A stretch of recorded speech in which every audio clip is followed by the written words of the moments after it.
mag-usod din. Dak-dak. Maying adlaw sa inyong tanan, mga tinahod kong pamilya. Labi na sa akong ginikanan, mau pa may adlaw sa inyong tanan ha. Tinahod kong nga karon nakita ko ninyo din sa internet. Malipayan unta mo nga pinaagi ani madunggan ninyo akong tingog kay nasayod ko nga medyo taod-taod na sad nga wala ko na manawag sa inyo o katinaw lang gimingaw na po kay kung tungkol kay sama sa atong naandan dili na ko sila maistorya tungkol kay amang lang sila.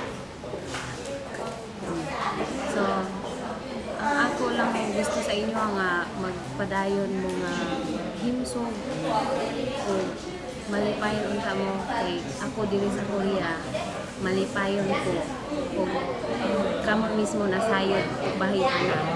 So, bahin sa akong plano din ha karon sa atuha hinaut unta nga inyo kung kahuron hinaut nga pasagdan ko ninyo, gusto lang na ako ipakita sa inyo ha, nga ako po, bisan kamanghuran ko ninyo, pero na ako ikaugali ng desisyon kung ka na nga desisyon ko bilang tumanon. So, dili man po siya diretso na ako mahimo, pero paningkamutan ako nga mo success ang akong plano.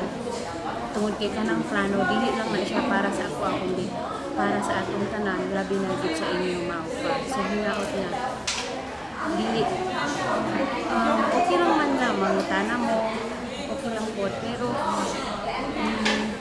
ang ako lang is respeto lang sa amo ang inyong mga anak gusto na ko nga matuod sa inyo nga kami po naapon may kaugaling ng desisyon kung kaya po namin himuon so dinhi ako taman o salamat na malipayon kayo pinaagyan ng inyong nakita